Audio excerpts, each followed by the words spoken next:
If you ask me what my thoughts are on Buffy the Vampire Slayer as a whole, I will not lie to you. I would say that I'm not the biggest fan of the franchise as a whole, but I do like it to an extent. Granted, I am more partial to the Angel spinoff than I am to Buffy, the main show, mostly due to the fact that, well, there's no high school elements or bullshit attached to it. Sorry, that stuff has always been a turnoff for me, even for some of my favorite shows. And as much as I love Blood Plus and others, and as much as I love the whole monster hunting genre as a whole, the school element is, for me, the weakest aspect to any version or any iteration of it, whether it be Buffy, Blue Exorcist, or even Origami to an extent. Granted, the school element in that series is nowhere near as prevalent as it is in Buffy, but it's still somewhat annoying when it's there, at least for me, and it's just a small nitpick to be honest, or at least in regards to Origami. But that does not mean I do not like the show. It does have its flaws, of course, as do many shows do, but its dialogue,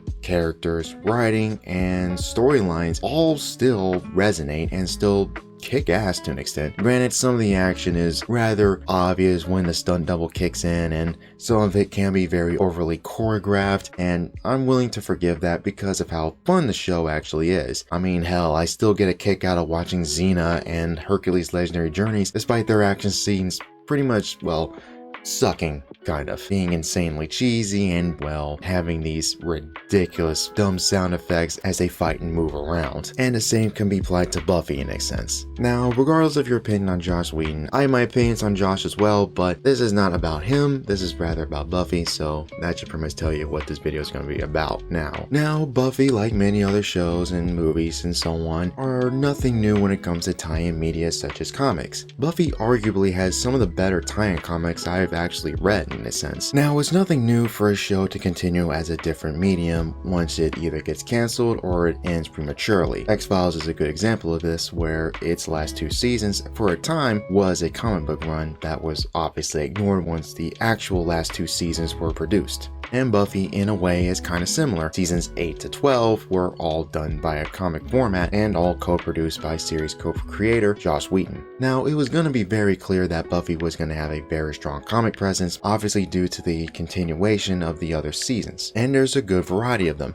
Hellmouth and several of the Angel tie-ins and some of the other specials and so on. Heck, there's even a different iteration of Buffy the Vampire Slayer that reimagines the series taking place in modern day. Granted, I haven't really read it, I've only skimmed through the first issue or so, but I might go through it at some point once I have time, of course. But it does seem interesting and it does have some bits of promise, albeit it is annoying with the whole gimmick of let's have an old character just reimagine him or her in the modern day, which, depending on the writer, can either be very shallow, very lazy, or very creative, but we shall really see. I haven't read it, so I can't comment on it. It does look interesting though. Now this takes us to Buffy the Last Vampire Slayer, a story that more than likely by all means isn't really canon, or at least seems to be not canon. Granted, I haven't been able to find anything on that. I mean, I've checked most articles and sites and wiki, and some say it's not canon at all, or it's just a what if story, while I've seen from other people that it might be canon, and that it actually leads up into Firefly to an extent, because those of you who don't really know, most Joss Whedon projects kind of sort of take place in the same universe, or have been speculated to take place in the same universe, and a big discussion from fans being how Earth got used up or became uninhabitable in Firefly was due to the vampires fucking with the sun, or them running amok to the point where humanity had to leave and seek out new systems.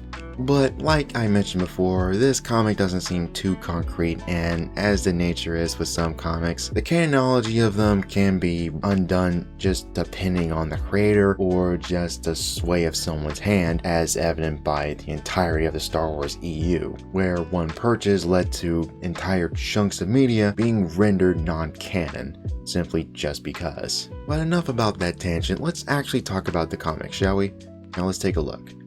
Now, Buffy the Last Vampire Slayer is pretty much what you suspect it already was. In a sense, it's years later after the last season, which is season 12, kinda. The Slayers are all dead save Buffy, and the vampires of all came out of the coffin, to say the least. if you caught that reference, good on you. So not only are they out of the shadows, but also to make things worse, they found a way to essentially blot out the sun to an extent, so they can now roam outside without any issues. And now that the fact that the Slayers are all pretty much dead, say Buffy, it's quite clear they're gonna reign unchallenged. Granted, humanity isn't completely fucked. There are some people still walking around continuing day-to-day life, but it's very clear and apparent that this is not a utopia or even a really good thing for humanity in general, as well. If you've watched the show, you very much know how an unguarded or unkempt hellmouth would mean for most people who are unlucky enough to live near one. So it's decades later, Buffy's still a Slayer, she's still strong, but she's obviously not as nimble as she used to be. There was a time where she can fight a room full of vampires no issue, but now, if she's in that situation, the best of course of action is to either run or hide, or just see if the odds are actually in her favor, especially since her age has taken a toll on her to an extent. Most of the cast we know from the show is either dead or just, well, not exactly present. Now, I won't say who's alive and who's dead, but there is a new character and a new addition to the cast, Thistly, Willow and Tara's daughter, as it's very clear that because, well, Willow being her biological mother clearly entails that, well, Thistly is a powerful witch.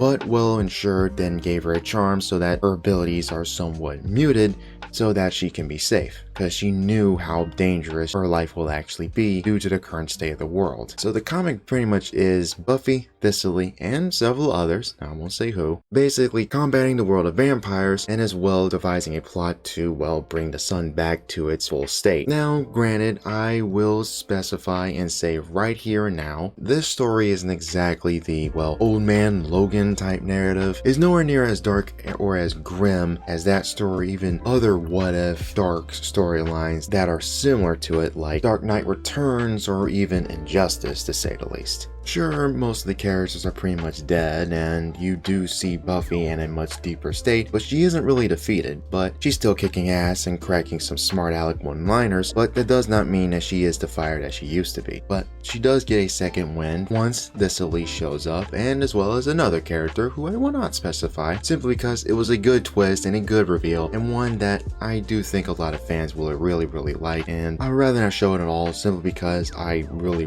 want you people to read this, if you're a big fan of Buffy, that is. The artwork is actually well done, I would say. Things are well drawn, the action is good. Now, granted, there isn't that much of it in the actual series itself, but it does do its job in a way. The writing and dialogue does do a good job of somewhat imitating Joss Whedon's style, but it doesn't feel too asinine in a way. It does feel like a storyline that could have very much been in the show, or at least done by him had he had full control. He obviously signed off on the series as well, because you do see his name on it, so there is some level of a blessing that he has given the series overall. Now, what I'm reviewing is part 1 of Last Vampire Slayer, the first 5 or so issues. There's 2 parts actually. Now, at this moment, I have not read part 2 just yet, but I will tell you, I enjoy part 1 very much. It ran for 5 issues, and it's actually paced pretty well. I felt the narrative was actually pretty strong, and the character dynamics were actually all pretty well done and well written. People do feel distinct, and it does feel like a neat little what-if story that happens in the future. Hopefully soon I will give my thoughts on Buffy the Last Vampire Slayer second part, as well as the specials, and give my overall thoughts on this series as a whole, but I will say this. I thoroughly enjoyed this comic. Granted, it was nowhere near as well, and I try not to sound like a dick when I say this, but as good or as dark or as grim as something like a Dark Knight Returns or even an Old Man Logan, where you feel as those characters' age and the world they lived in was much worse, but the brutality and so on actually fits. Here, this feels somewhat like a what-if TV episode of the actual show. There isn't that much in this that's actually as dark or as gruesome as some of those other comics that I mentioned, but that does not mean that this is bad. It's rather the opposite, in fact. Now, I only recommend this to really fans of Buffy in general because, well, they're the only ones that pick up these comics to begin with, and, well, most people don't like Joss Whedon, so there's that as well. Granted, I already was aware I wasn't going to convert or change anybody's opinions in regards to Buffy or even Joss Whedon's writing in general, so yeah, there's that. But overall, I still recommend this to mostly just the fans of the show, or just fans in Angel, or if you like most of Joss Whedon's stuff in general. Granted, you're not a fan, and this does sound interesting to you regardless, don't be afraid to pick it up, but you will be lost to an extent. You need to know these characters, and you need to know the basic rundown of the lore of the Buffyverse, and who is who and what is what. So there are some comics and there are some other channels and videos that will get you up to speed to them, so I do recommend those first. And also, that's not to mention that some of the other comics are well done as well, but I don't know if I'll ever cover those. Let me know if former fans or anybody else, be sure to let me know if you want me to cover them in the comics, if you actually want me to. So hopefully soon I will be covering part 2 and the specials and give my overall opinions on this little mini series once I have the time, and hopefully that'll be sooner than later, but I make no promises, as is the nature with these things. But regardless, I like this a lot, and hopefully you will too if you give it a shot. Other than that, well, hope you guys take care, stay chill wanderers, and well, yeah.